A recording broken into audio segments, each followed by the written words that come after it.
About 9:30 last night, three British drivers based in Tuzla were going back to their hotel after having dinner in Zenica. They were stopped by three unidentified armed men carrying Kalashnikov rifles.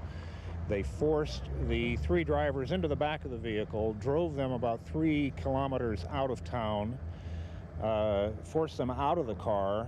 The leader of the gang then ordered his men to rob, beat, and kill the three British drivers.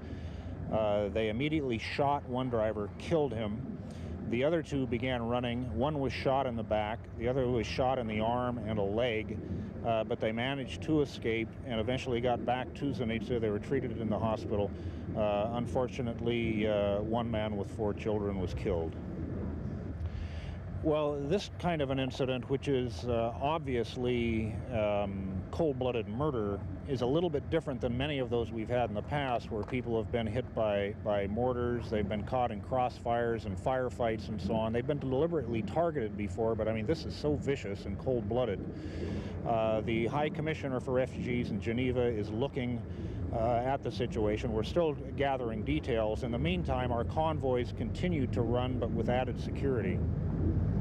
This is something that local authorities themselves, the local military, local police, are going to have to try to solve, because south of Zenica earlier this week we had 2 other incidents where convoys were stopped, where military police escorts accompanying those convoys, escorting their convoys, were shot.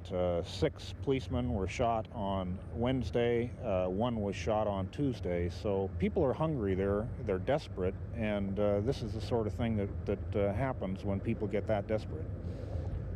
Well, obviously, if this sort of thing continued, if we cannot ensure the safety of all of these brave drivers who are going all over Bosnia in some very dangerous areas for us, then they're not going to want to drive, and we're not going to want to put their lives in jeopardy. Already this month, we've only been able to get about 9% of food requirements into some parts of central Bosnia, south of Zenica, for example, in the Kakan area. So that just shows how desperately hungry people are down there.